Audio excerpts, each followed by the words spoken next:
People used to treat me like I was nothing, but that day, on that crowded flight, I was about to remind them of my worth. As the CEO of Williams Aviation, I had just secured a multi-million-dollar deal with the very airline I was about to board. But standing at the threshold of first class, a flight attendant named Jennifer barred my entry, her crossed arms and condescending smile a stark reminder of the prejudices lurking in plain sight. "Conscious is that way," she said dismissively, her gaze lingering on my relaxed attire as if my appearance stripped me of my identity. I held out my ticket, my ID, and met her eyes with quiet confidence, but her refusal cut deeper than a denied seat. In that moment, as onlookers began filming, I sensed both disbelief and an unsettling familiarity, a reminder of the battles fought before me and the ones still being waged. In losing my cool, I decided to play it smart. I called Janet Rodriguez, a friend from corporate partnerships, and as I explained my situation, the atmosphere shifted. Determined to shed light on this systemic discrimination, I revealed that this was a planned audit for bias, an unsettling twist that sent ripples through the cabin. Conversations with airline executives soon escalated, exposing not just a personal insult but a broader issue. Jennifer's shocked face, realizing the consequences of her actions, became a catalyst for change rather than simply a moment of reckoning. In the end, my request for her to undergo bias training instead of being fired shifted the narrative towards growth and compassion. Reflecting on that day, I found pride not in revenge, but in the systemic change we set in motion. Discrimination still lurks in corners, but together, we're shedding light on it, one flight at a time. As I invite you to share your stories of overcoming bias, I hope we ignite a dialogue towards understanding and empathy, shaping a brighter future for all. "Excuse me, sir." Jennifer's voice dripped with condescension as she stepped in front of him, arms crossed like a blockade. "First class is that way." She pointed disdainfully toward the economy section. The CEO, dressed casually in jeans and a blazer, raised an eyebrow. "I believe you're mistaken. My ticket says first class." He fished out his boarding pass, holding it steady. "That's not what I see," she sneered, glancing him up and down, as if he were an intruder rather than a guest. "First class is for people who, well, you understand." Her tone left no room for doubt. Her judgment was etched in the air between them. He inhaled deeply, keeping his voice even. "I'm the CEO of Williams Aviation. You can check my ID, or we could just call the captain." His heart raced, but he remained calm. Taishi laughed mockingly, the sound sharp and cruel. "That's precious. But I think you should take your seat back there," she insisted, motioning to the cramped rows behind him. Returning in seconds, she didn't notice the onlookers recording every moment, their judgment ready to splatter across social media like paint on canvas. "Janet Rodriguez from Corporate Partnerships will confirm my identity," he said quietly, feeling the intensity escalate as patrons started to murmur about the encounter. Jennifer's expression shifted slowly from smugness to unadulterated panic as voices from the cockpit filled the air, culminating in the arrival of a senior executive. Lean forward, revealing the truth. "This was an audit to expose discrimination in your airline." The shockwaves rippled through the cabin. Jennifer's face paled, the weight of her era crashing down. The intensity shifted, and now the spotlight was on her.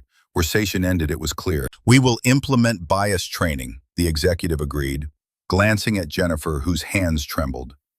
Delivering her to educational sessions instead of punitive action was a radical choice, but it spoke of a commitment to change, a test of growth rather than destruction.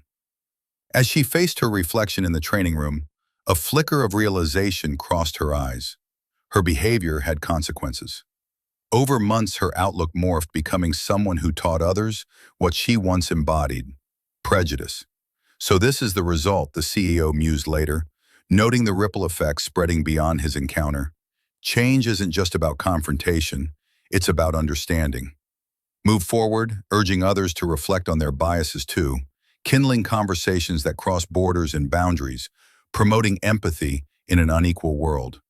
As he boarded the plane, comfortable in his worn jeans and blazer, The CEO of Williams Aviation felt a wave of calm wash over him. He had just negotiated a landmark deal with the airline, one that promised to elevate not only his company, but also the industry itself. But the tranquility shattered the moment he approached the first-class cabin. "Excuse me, sir, but that's Coach," flight attendant Jennifer sneered, her arms crossed defiantly. Confusion rippled through him. He glanced around at the passengers, some quietly recording, others ambivalent. Presenting his ticket, he felt the heat of her disdain. "Let me see that," she insisted, dismissing him with a disdain that pierced deeper than the cabin's ambient noise. A tick of frustration sparked within him as she refused to let him pass, citing unwritten rules of appearance and privilege. She didn't see him, merely a challenge to be conquered. Calmly, he held his ground, suggesting they involve the captain. They both knew his first-class seat was legitimate. But with her aloofness, she had crossed a line, and the tension morphed from a personal altercation to something far more systemic. "Jennifer," he began, as the words hung in the air, "you may have just met the wrong passenger." A shift was inevitable. And in that moment, clarity dawned. It was about more than just a seat. Others shifted uneasily as he called for Janet Rodriguez, an audacious move that hinted at authority.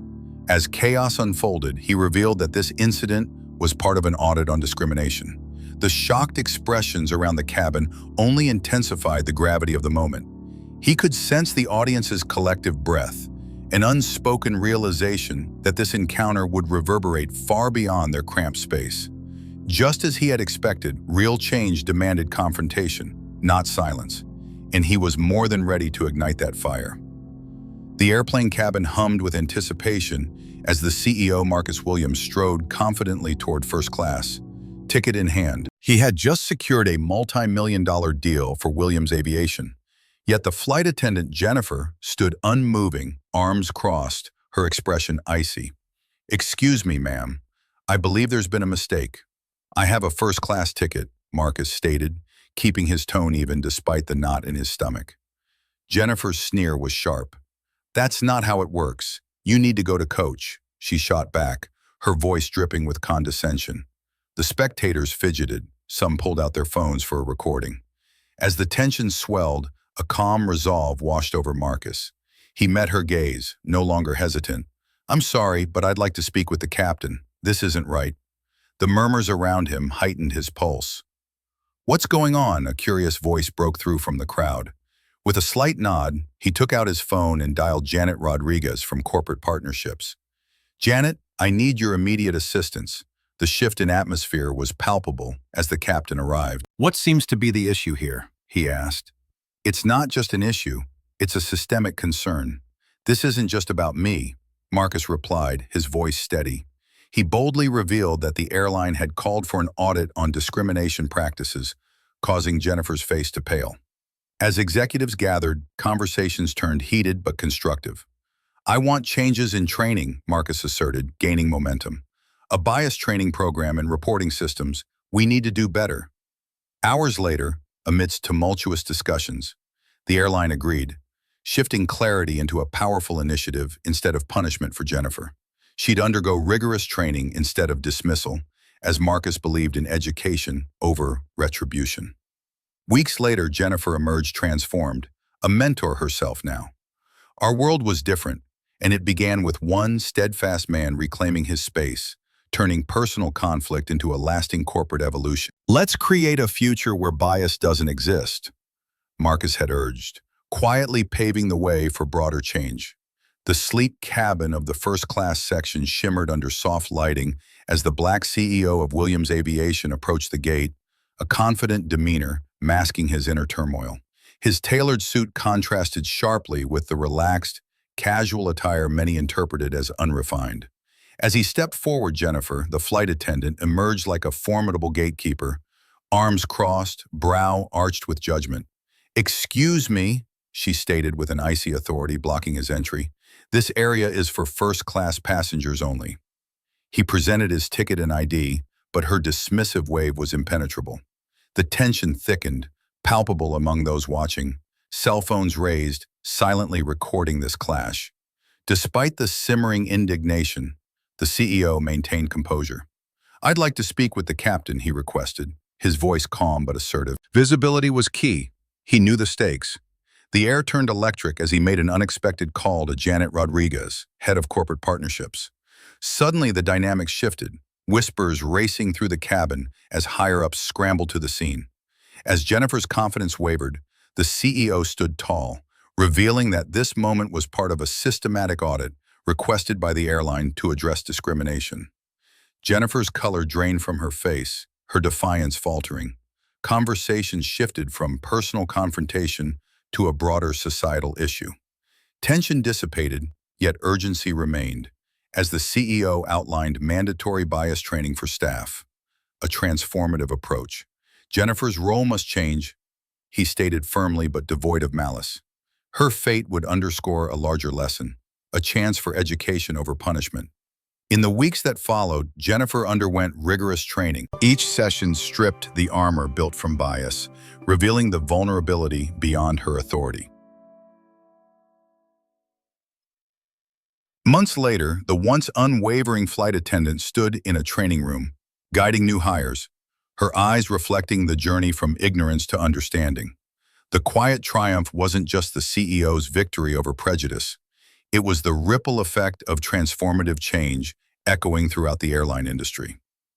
As viewers absorb the resolution, they witness not revenge, but rightful vindication, a shift that resonates with the silent applause of anyone who's experienced judgment based solely on appearance.